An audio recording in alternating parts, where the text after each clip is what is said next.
Bienvenido, bienvenida a este taller sobre dietas anticáncer de la ciencia a la mesa.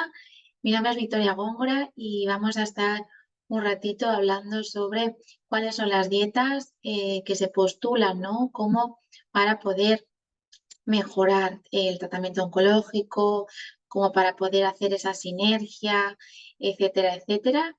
El propósito del webinar es sobre todo que aprendamos, ¿no? Que intentemos discernir un poquito todos esos bulos que van por ahí y realmente la aplicación práctica y lo que hay de ciencia en todas estas dietas. Como ya he dicho, mi nombre es Victoria Góngora, soy dietista nutricionista y pasé unos años trabajando fuera. Desde hace bastantes años me dedico a la oncología. Es un tema que me encanta, la nutrición oncológica. Y bueno, me gustaría compartir este ratito contigo y espero que puedas aprender mucho de este taller. ¿Para qué este webinar?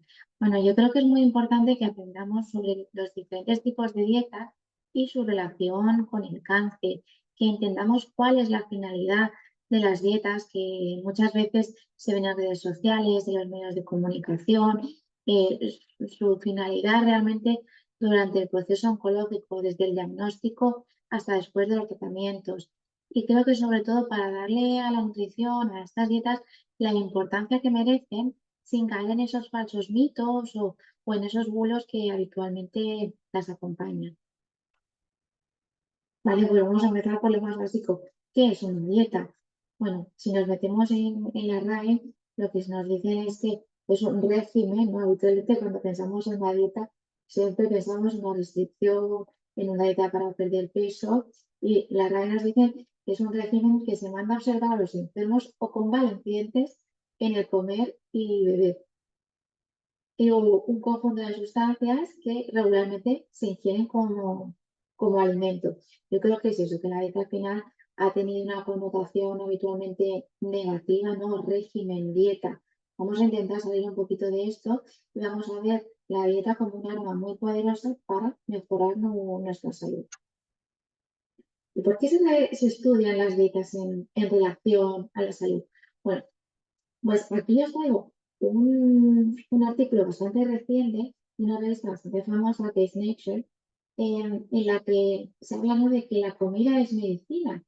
Y bien es cierto que cuando se empieza a hablar de la comida como un medicamento, ¿no?, como algo muy potente, me parece bien porque se la empieza a valorar más, pero por otro lado creo como que pierde también el sentido del placer, del comer social, etcétera, etcétera. Así que personalmente no acabo de estar muy en consonancia con la parte de la comida en medicina, que la comida sea muy, muy importante y la nutrición sea muy importante durante cualquier enfermedad. Sabemos que el tipo de dieta que realicemos puede mejorar nuestra salud, reducir el riesgo de enfermedades crónicas, como puede ser el cáncer, la diabetes, enfermedades cardiovasculares o todo lo contrario, es decir, empeorarlo, ¿no? Empeorar nuestra salud, incluso empeorar el pronóstico de la enfermedad que tengamos. Una de las dietas más estudiadas es, por ejemplo, la dieta mediterránea, y hemos hablado un poquito sobre ella también. ¿Por qué también oncología? Es decir, ¿por qué se estudia la dieta en oncología? Pues por un lado, por el principio de prevención, ¿no? Como sabéis, una gran parte vamos, del cáncer, de los factores, ¿no?, que podrían originar el cáncer, factores de riesgo, una de ellas es la dieta. Entonces, como principio de prevención, sabemos que hay diferentes patrones de alimentación, como puede ser una alimentación de estilo mediterráneo, vegetariana, etcétera, que se ha demostrado que seguir este patrón a lo largo de los años podría reducir el riesgo de cáncer. Al final, no es nada más que aumentar el consumo de verduras, de frutas, de legumbres, etcétera. Por otro lado, un lado está la prevención y por otro lado tenemos que el cáncer y sus tratamientos pueden implicar alteraciones nutricionales, es decir, sabemos que pueden haber déficits nutricionales causados por los propios tratamientos, porque no estamos comiendo lo suficiente, tengamos diferentes efectos secundarios que nos dificultan a la hora de comer, o, por ejemplo, que tengamos cambios en la composición corporal, como pueda ser la pérdida de grasa o el aumento de grasa corporal. Efectos secundarios a largo plazo, como puede ser la fatiga, ese cansancio, las enfermedades cardiovasculares, todo esto se está relacionando también con la dieta, ¿no? Sabemos que cuando llevamos a cabo una alimentación más saludable, la fatiga podría verse reducida, aunque la principal arma para reducir la fatiga es el ejercicio, que es de lo que más se sabe. Hay algunos factores nutricionales que pueden contribuir, la anemia, cualquier otro tipo de déficit, así que por eso también se estudia. Entonces sabemos que eh, se puede mejorar una alimentación adecuada, se puede contribuir a una mayor supervivencia, a la mejora de la calidad de vida. Por todos estos motivos se estudia la dieta en oncología. Además, ahora de forma, digamos, más reciente, también se estudian dietas que puedan actuar de forma sinérgica con los tratamientos, como pueden ser las restricciones calóricas, la dieta cetogénica, se estudia la microbiota, se está viendo exactamente qué podríamos hacer, es decir, si una persona tiene este tipo de cáncer de pulmón y le ponemos este tipo de tratamiento, qué tipo de dieta podría complementar esto para que todo funcione mucho mejor. Entonces, sí que es cierto que esto está todo un poquito más en pañales, pero es súper interesante y es de lo que me gustaría hablar hoy. Como te puedes imaginar, cuando hablamos de dieta, hablamos de muchos factores, es decir, hablamos del aporte energético, es decir, de las calorías que aportan los alimentos, hablamos de la frecuencia en la que incluimos los alimentos, hablamos de los macronutrientes, es decir, las proteínas, los hidratos, las grasas, hablamos de los micronutrientes, el hierro, las vitaminas, el magnesio, la fibra.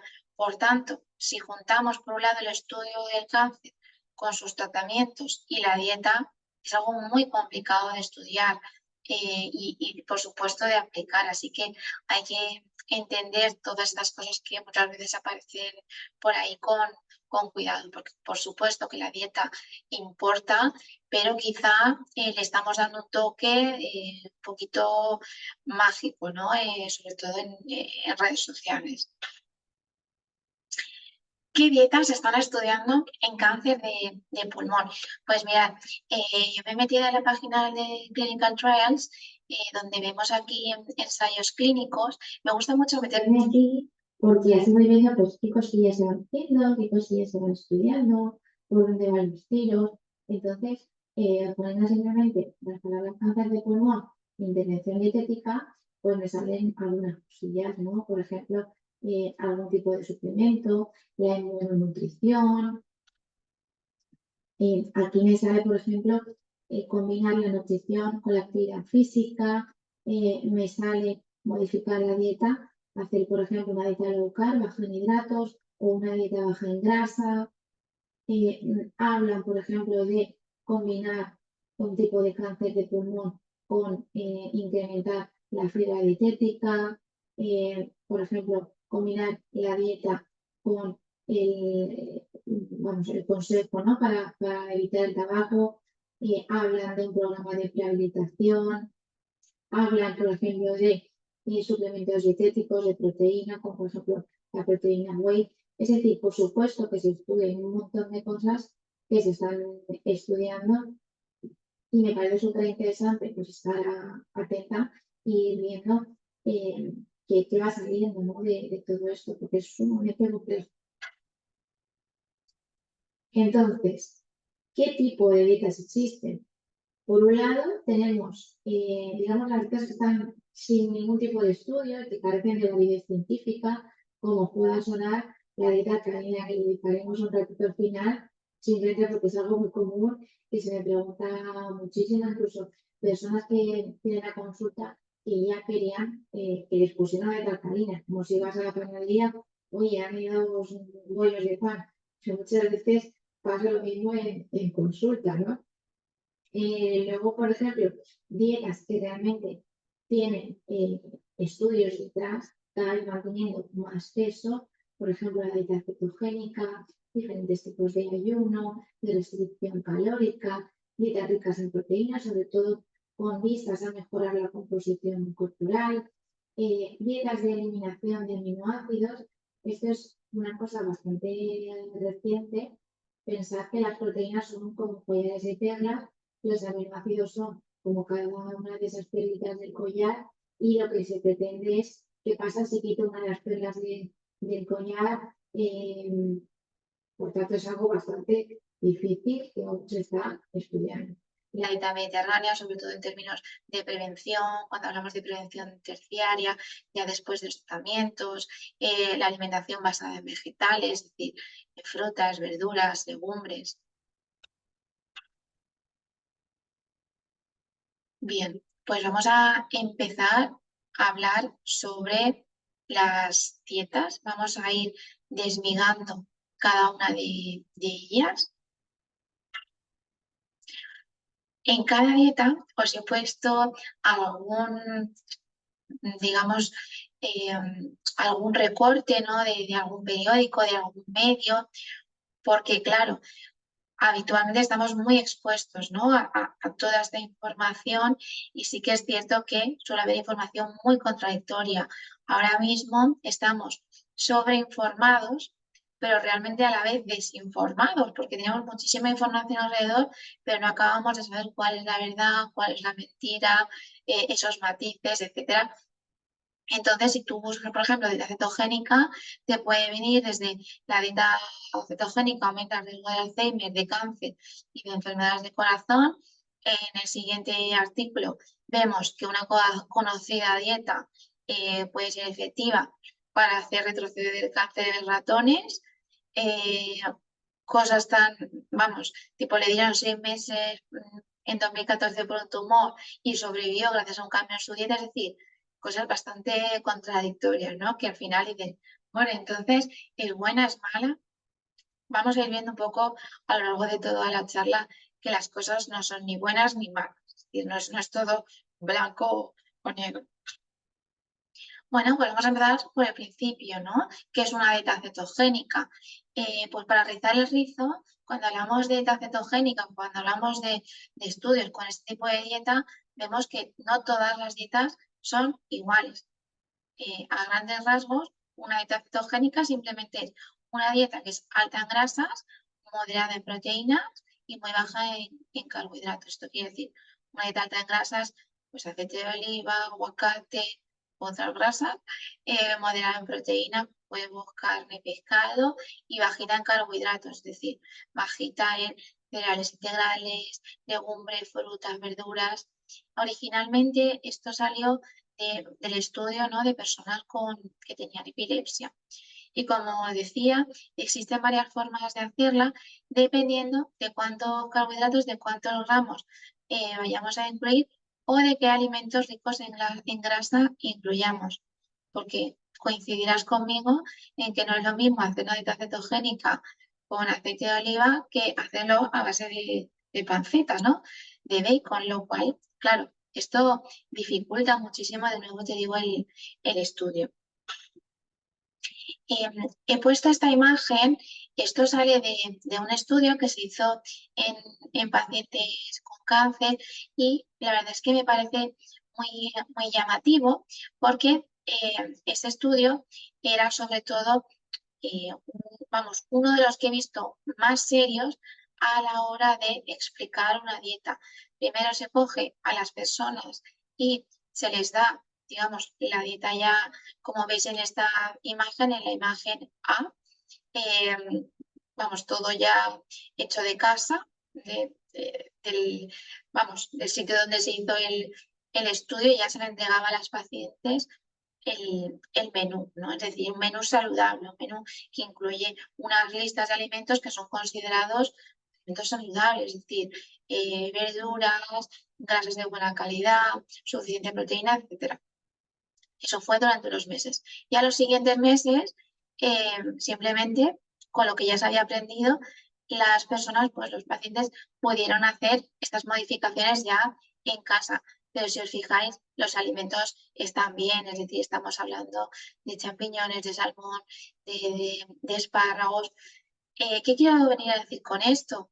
Que claro, si te fijas, simplemente hablamos de cantidades de proteínas, de grasas, de carbohidratos, pero no siempre estamos hablando de cuál es la calidad de esos alimentos. Y por tanto es muy importante, claro, cuando salen este tipo de estudios que realmente sí que incluyen esa calidad de los alimentos, cambia muchísimo. Bueno, ¿cómo funciona la dieta cetogénica? Pues lo que se postula es que esta dieta podría tener efectos antitumorales porque interrumpe el suministro de glucosa a las células cancerosas. Seguro que ya conocerás el efecto Warburg.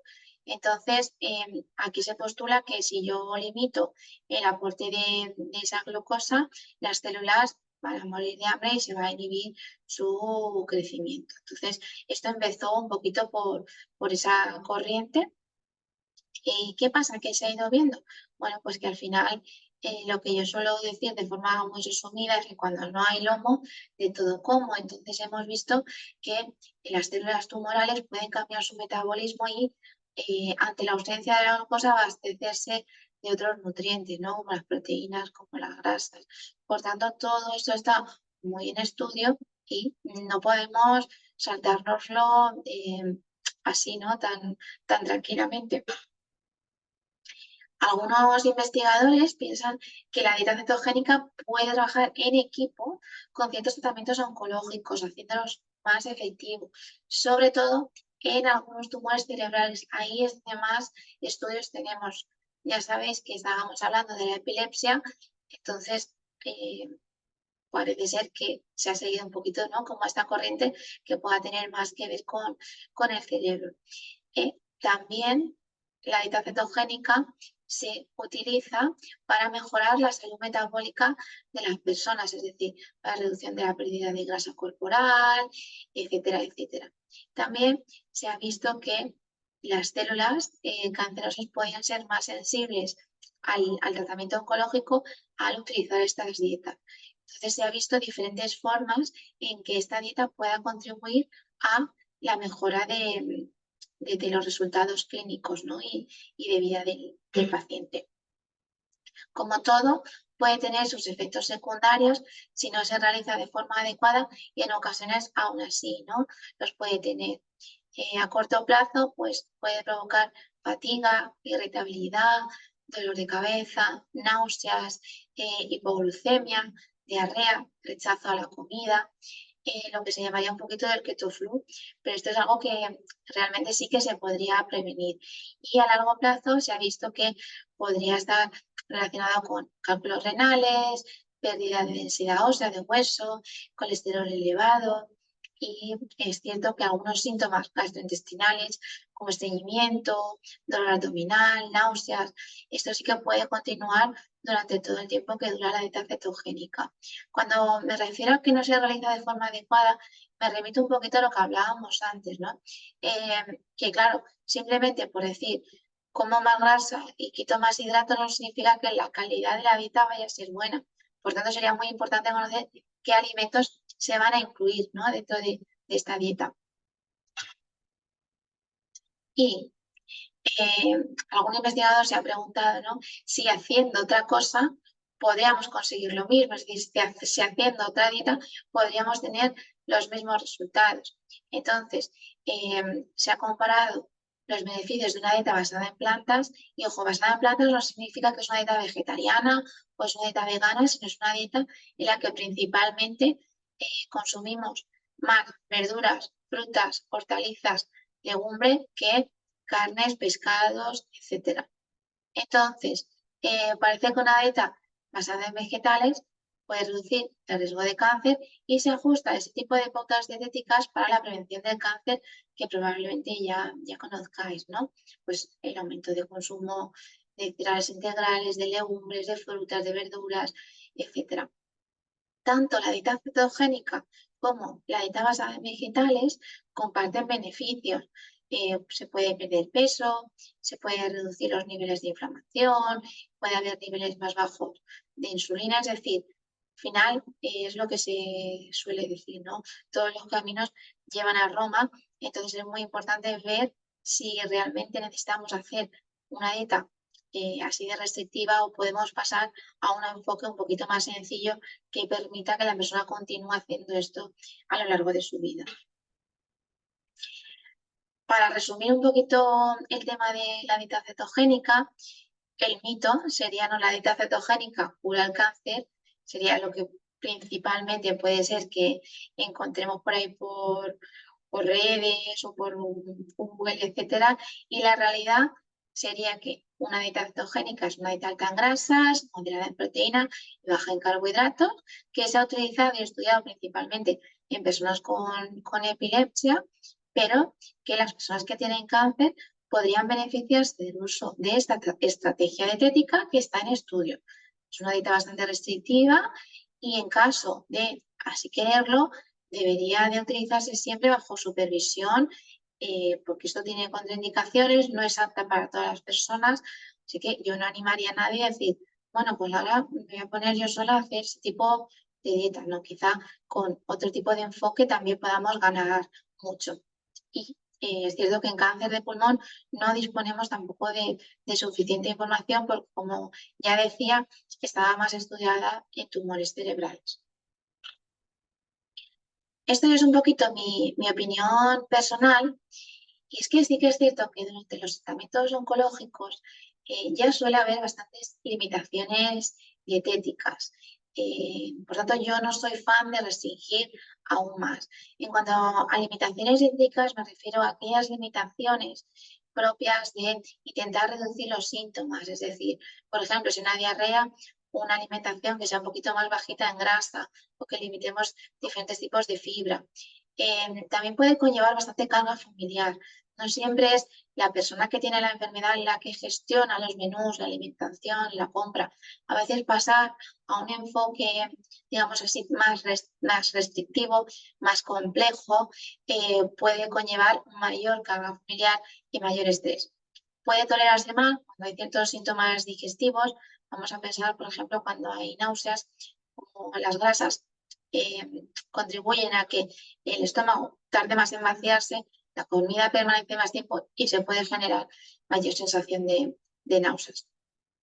Y una de las formas en las que yo puedo llegar a utilizar esta estrategia dietética en consulta suele ser sobre todo tras los tratamientos de forma menos agresiva, es decir, una dieta bajita en hidratos, primero después de haber trabajado todo lo que es la educación nutricional, la lectura de etiquetas, qué alimentos son más saludables, qué alimentos son menos nutritivos, se puede utilizar para perder grasa en personas que estén de acuerdo, que reúnan las condiciones, ¿no? Pero siempre algo de forma muy consensuada, viendo el resto del estado de salud de la persona en cuestión, etcétera, valorando analíticas.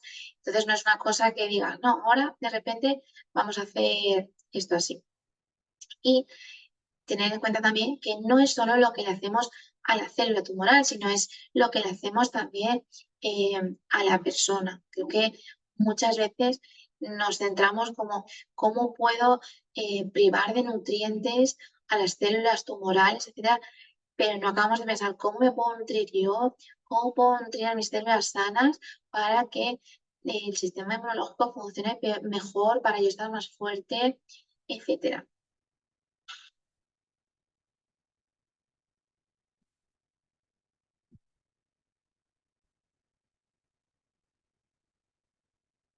Vamos a continuar con el ayuno. Bueno, volvemos aquí. Volvemos aquí un poquito a lo mismo, ¿no? Titulares muy tendenciosos, muy capciosos. Tenemos desde uno muy reciente, la combinación de ayuno y quimioterapia podría mejorar la respuesta contra el cáncer y el efecto varía según el sexo. Qué interesante, ¿no? Que dependiendo del sexo pueda cambiar esto completamente. Es lo que también llamamos, ¿no?, la medicina de género. Esto se ha visto mucho, por ejemplo, en enfermedades cardiovasculares. Por otro lado, tenemos otra noticia de Bueno, Diva Yusuru dio más detalles de cómo decía el cáncer, explicó que es ayuno de Daniel, la presentadora había luchado contra un cáncer de mama, bueno, había venido hablando de detalles de la enfermedad, el tratamiento. Un estudio revela que el ayuno intermitente aumenta en más de un 90% el riesgo de muerte cardiovascular. Eso se sacó de un póster, de un abstract, de un estudio y empezó a malinterpretarse porque realmente ni siquiera hay unos resultados que hayan pasado un filtro. Al final es otra vez, ¿no? Cogemos un tipo de dieta, estrategia dietética y ¡boom! Tanto a favor como completamente en contra y de nuevo las cosas no son tan sencillas. De nuevo vamos a ver qué es el ayuno, ¿vale? Hay diferentes formas de hacer el ayuno. De hecho, vamos a pensar también un poquito en el contexto histórico, que el ayuno está muy estudiado en temas, vamos, si pensamos un poco el contexto histórico, religioso, como, pues no sé, Gandhi, protestas políticas, Ramadán, nos remontamos a Hipócrates. Al final esto implica simplemente una reducción en el consumo de calorías o el cese total, es decir, dejo de consumir bastante cantidad de calorías o no consumo ninguna durante un periodo determinado. Luego, otra dieta que también es muy famosa, seguro que suena, es la Fasting Mimicking Diet, es decir, una dieta que imita el ayuno. Entonces, es una dieta en la que no es que dejes de comer, una dieta como más basada en caldos, incluso hay unos alimentos concretos que se tienen que comprar, como unos paquetes, etcétera, y está diseñada para inducir esos efectos a nivel metabólico que son muy similares a los del ayuno convencional, pero sin tener que dejar de comer. Y luego estarían las diferentes formas del ayuno intermitente, que vemos varios métodos, ¿no? Por ejemplo, algo tan sencillo como 12 horas en las que como, 12 horas en las que no.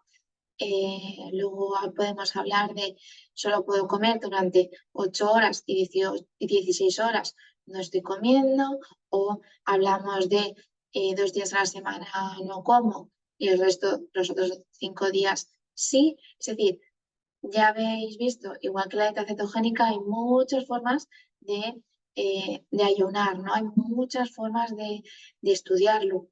Por tanto, de nuevo, se vuelve a complicar el asunto. ¿Cómo funciona esto? Pues el ayuno es como que podría actuar como una forma de ejercicio para las células, ¿no? Haciéndolas como más fuertes y más resistentes al estrés. Podría fortalecer el sistema inmunológico.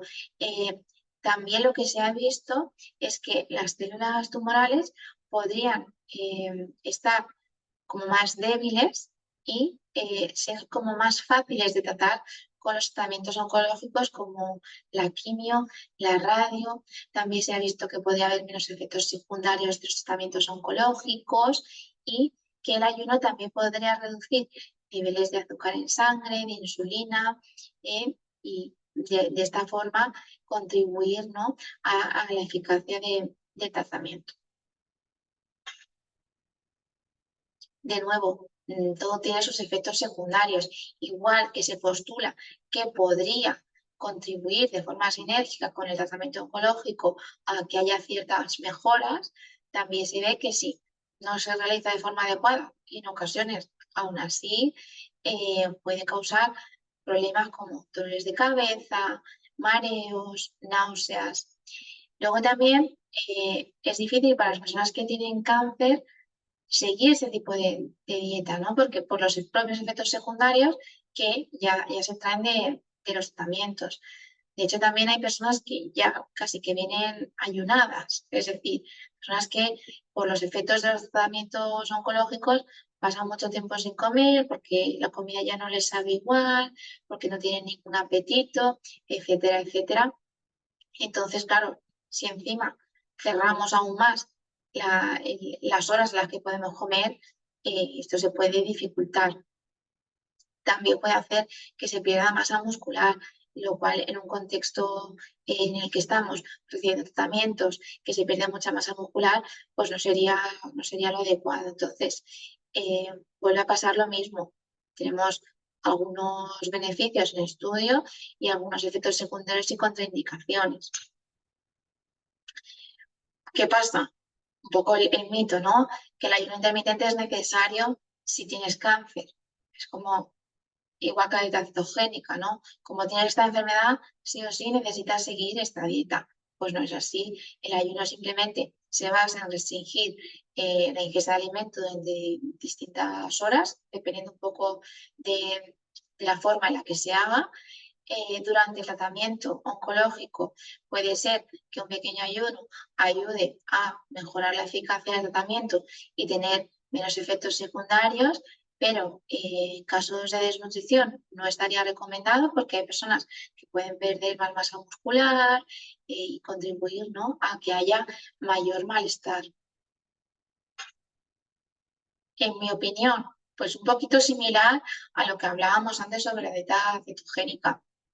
Durante los tratamientos ya suele haber bastantes limitaciones, falta de apetito y no me gusta restringir aún más, porque es como que cada vez vamos cerrando las posibilidades y el paciente se va quedando como sin opciones, ¿no?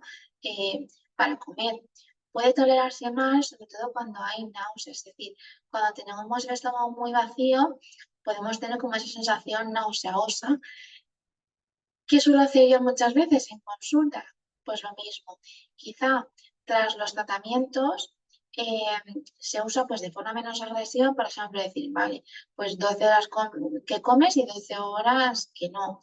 O vamos a intentar, una vez que ya sepamos cómo funciona un poquito lo que es la alimentación, qué alimentos son más nutritivos, etcétera, etcétera, cuando ya tenemos una educación nutricional, decir, vale, pues vamos a poder utilizar eh, este enfoque dietético como una ayuda, por ejemplo, para perder grasa corporal, etcétera. Y esto puede funcionar de una forma tan sencilla, pues como voy a atrasar un poco la hora en la que desayuno o adelantar la cena. Al final suele funcionar porque se contribuye, ¿no?, a un déficit calórico. Como voy quitando un poco momentos en los que puedo comer, va un poquito también por ahí.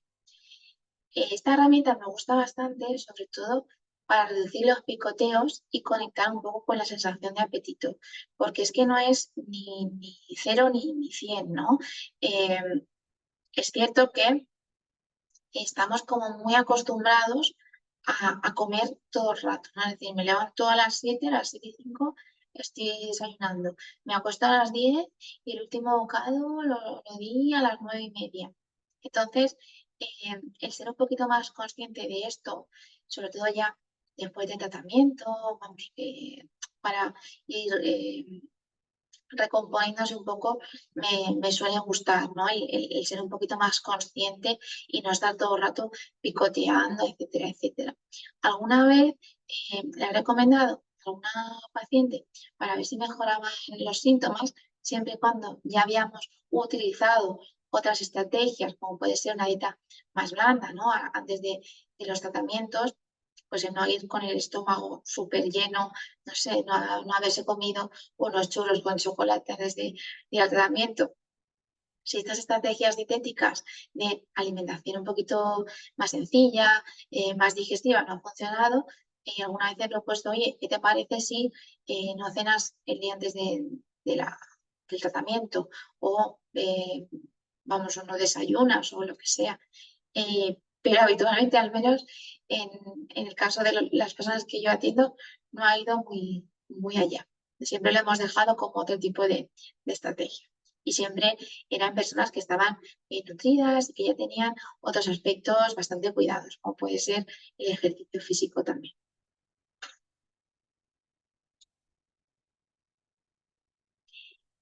Luego vamos a continuar con la dieta antiinflamatoria. Bueno, esto es un boom. Os he puesto aquí este artículo de mayo de 2014 del Centro Anderson,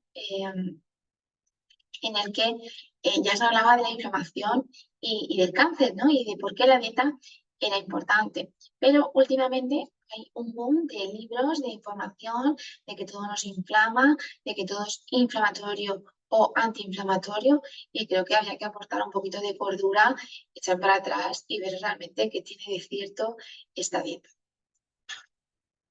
Vale, pues vamos a empezar por el principio, ¿no? ¿Qué es la inflamación? Pues la inflamación, tendríamos la inflamación aguda o la inflamación crónica. Esta dieta va dirigida sobre todo a lo que es la llamada inflamación crónica.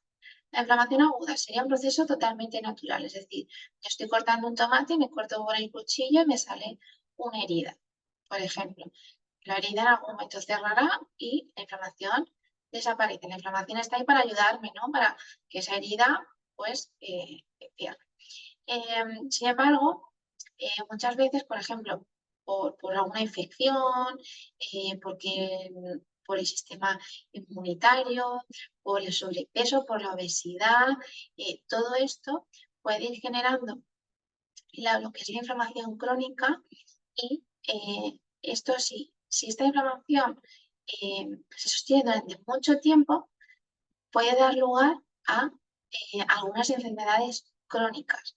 Entonces estamos viendo cómo la dieta podría de alguna forma mejorar esta situación y contribuir al cese de la inflamación. Vale, pues ¿qué es una dieta inflamatoria? Eh, para empezar, decir que realmente no existe una única dieta antiinflamatoria. Es que parece que es como que la dieta antiinflamatoria consiste en comer 50 gramos de frutos rojos, 100 de salmón y 120 de hojas verdes. Pues esto no es así, ¿no? Una dieta antiinflamatoria simplemente es un patrón alimentario, un tipo de patrón dietético, es decir, el conjunto de varios alimentos que al final se centra en eso mismo, ¿no? En consumir alimentos que ayudan a reducir la inflamación en el cuerpo, que ahora veremos un poco cuáles son esos alimentos, cuáles son esos compuestos. Es una dieta que podría ser perfectamente la dieta mediterránea. Podríamos estar hablando de la dieta que se hace en Japón, podríamos estar hablando de una dieta nórdica. Simplemente es una dieta que es colorida, que es sabrosa y que es densa en nutrientes y baja en calorías. ¿Y esto qué quiere decir? Cuando hablamos, por ejemplo, de la grasa, de la obesidad, etcétera, acabamos siempre hablando de inflamación. ¿Y por qué también ayuda, ¿no? La dieta en estos casos? Habitualmente, aunque la obesidad es algo multifactorial, hay muchos factores que nos llevan ahí, por ejemplo, el contexto socioeconómico, etcétera. Lo que es la parte de la alimentación, sabemos que, claro, si yo consumo alimentos muy energéticos y con pocos nutrientes, probablemente vaya a tener un aumento de peso o que se genere una obesidad, etcétera. Sin embargo, si yo aporto a mi dieta de forma regular alimentos densos en nutrientes, pero bajos en calorías, probablemente me sea más fácil mantener mi peso, etcétera, etcétera. Sabemos que ya no hablamos de peso, sino de composición corporal, pero es un poquito para que me entendáis. Al final es tan simple como que si meriendo magdalenas, no meriendo una fruta, ¿no? O unos frutos secos. Va un poquito por ahí los tiros. ¿Qué alimentos incluye? ¿Qué compuestos incluye? Pues sabemos que todas estas dietas, como ya os digo, puede ser la dieta mediterránea o puede ser la dieta nórdica, incluyen compuestos antiinflamatorios, alimentos vegetales, por ejemplo, todo lo que es especias, hierbas aromáticas, por ejemplo, el té negro, el té verde, todo lo que es el género alio, tipo el ajo, la cebolla, el puerro, todo lo que tenga color, los polifenoles, es decir, todos los flavonoides, todos los compuestos, por ejemplo, de los arándanos, de todas esas frutas, verduras que son moradas, y las verduras de hojas oscuras, verdes, y las crucíferas, todo eso está lleno de sustancias con propiedades muy interesantes, que son los fitoquímicos. las vitaminas, los minerales, antioxidantes, todos estos compuestos que se concentran en frutas, en verduras. Luego tenemos los ácidos grasos omega 3, que sabemos que tienen unos efectos antiinflamatorios muy buenos. Los tenemos pues, los pescados azules, los pescados pequeñitos, sardinas, boquerones, etcétera. ¿Y esto cómo funciona? Claro, tenemos diferentes nutrientes, diferentes compuestos que tienen la capacidad de modular la inflamación en nuestro cuerpo a través de distintos mecanismos que algunos de ellos continúan en estudio. Por ejemplo, los ácidos grasos omega 3 pueden inhibir la formación de compuestos inflamatorios. Cuando pensamos en un proceso de inflamación, podemos pensar, vale, pues en estos casos se van a dañar los tejidos, la inflamación va a afectar a nuestros tejidos, vamos a necesitar proteínas para generar nuevos tejidos, es decir, por ejemplo, tras una cirugía, la pérdida de masa muscular, etc. Por tanto, tenemos un poco el mito, ¿no?, de que existe la dieta inflamatoria como si fuese una única dieta inflamatoria que combate el cáncer, pero la realidad es que existe un patrón dietético basado principalmente en vegetales que incluye alimentos ricos en nutrientes. Cualquier dieta basada en vegetales de buena calidad y en nutrientes, ya sea en España o sea en la China, va a ser una dieta, vamos, con características de dieta antiinflamatoria. Por ejemplo, la dieta mediterránea. Y que los nutrientes es cierto que podrían modular la inflamación del cuerpo, tanto para mal como para bien.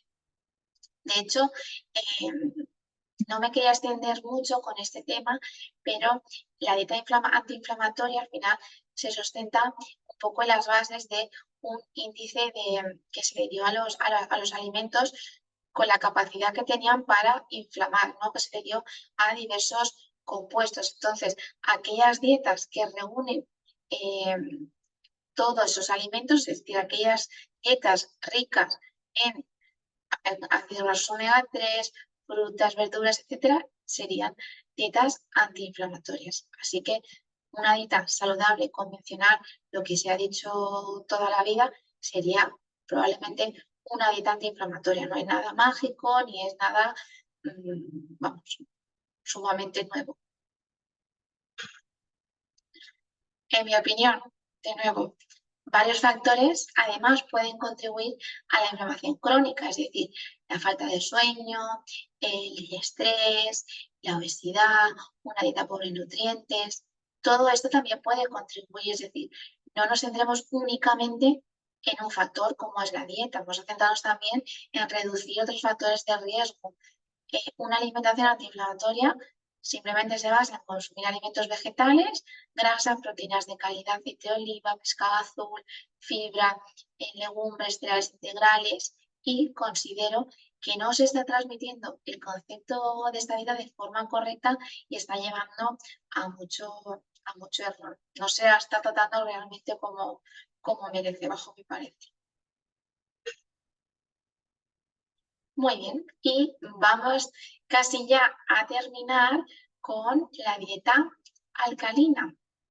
Es decir, anteriormente hemos estado hablando de 3 enfoques dietéticos con evidencia que está en estudio, es decir, no es ni hago esta dieta así porque es buenísima, ni nunca la haría porque es lo peor y me va a pasar cualquier cosa, sino que está en estudio como puede estar cualquier tratamiento.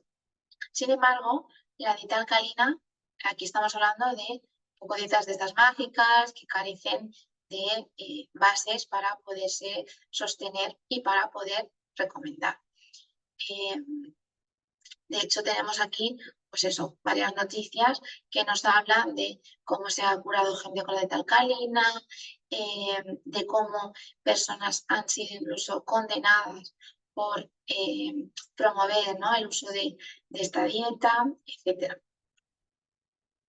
Bueno, pues la hipótesis sería que un ambiente ácido podría causar enfermedades, mientras que un alcalino mejoraría la salud. Y según esta dieta, los alimentos podrían afectar al pH del cuerpo y como la sangre es ligeramente alcalina por naturaleza, el consumo de alimentos ácidos alteraría ese equilibrio.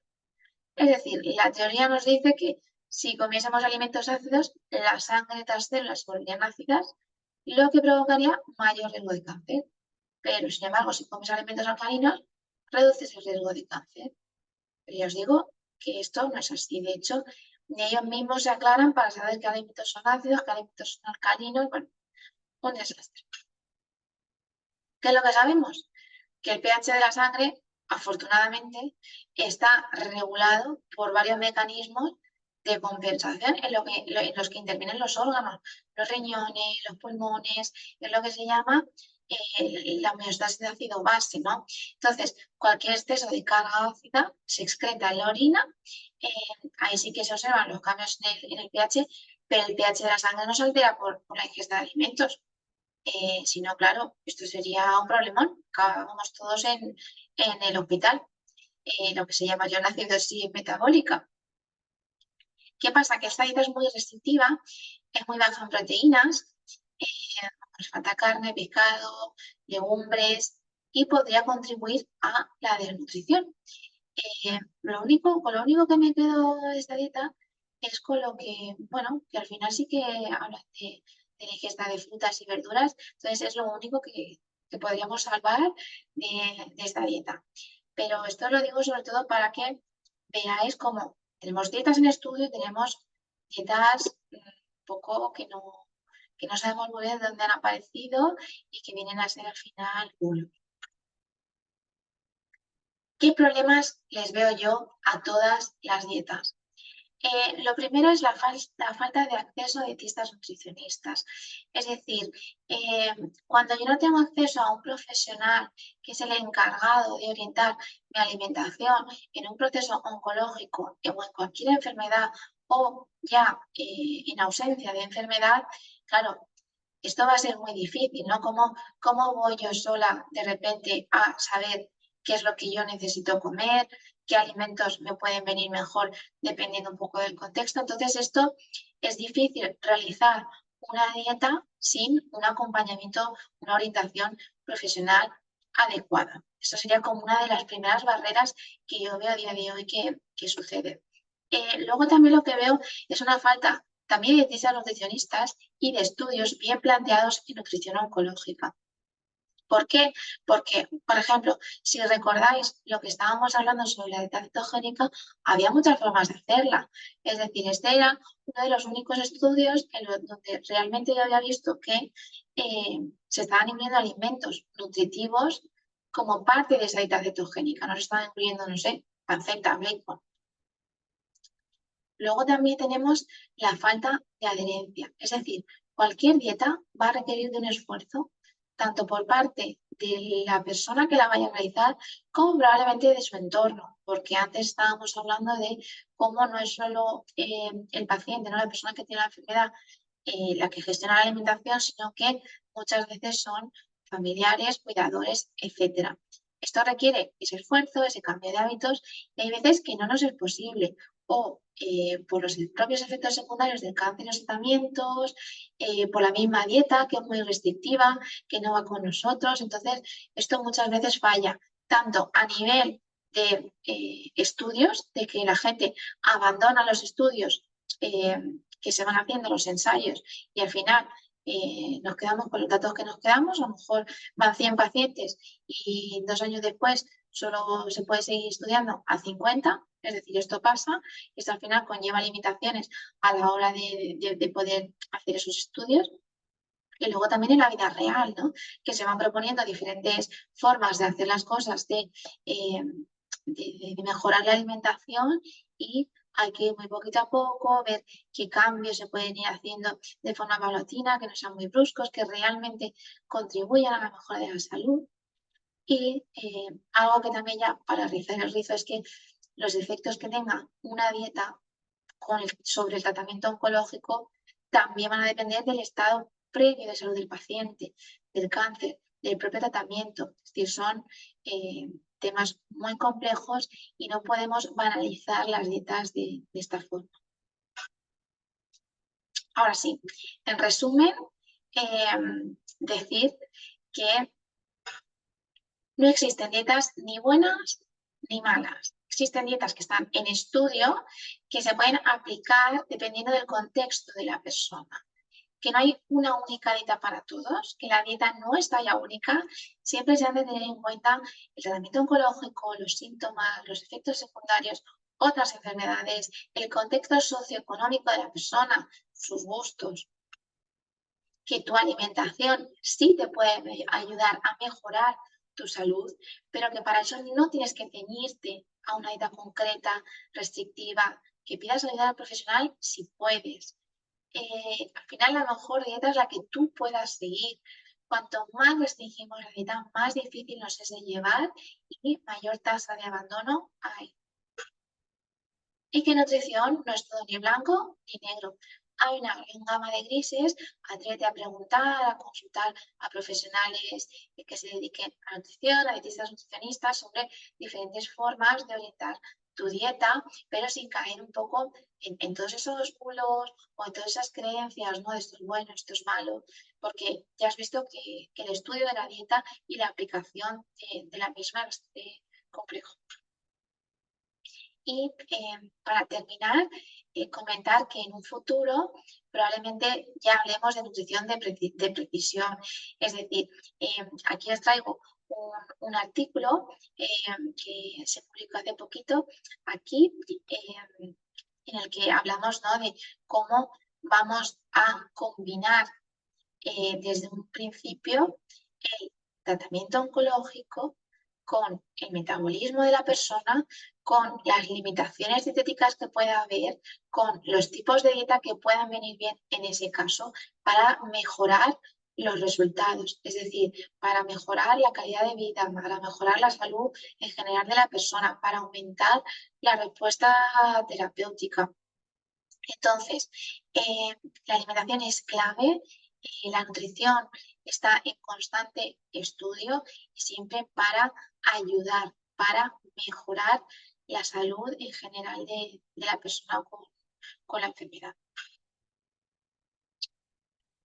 Para terminar, simplemente tenemos que ser muy críticos con lo que leemos, que preguntemos a profesionales, porque al final, como todos sabemos comer, pensamos que todos sabemos de nutrición y esto no es así. Para no contribuir más a ese malestar, a esa desinformación. Si quieres información fiable de calidad, busca en el sitio adecuado. Hay muchas webs que pueden ayudar. Aquí os dejo algunas que me gustan bastante. Y continuaremos en los próximos webinars, en los próximos talleres, hablando sobre otros temas como los alimentos y su relación con el cáncer. Muchas gracias por acompañarme en este ratito y espero que te haya gustado.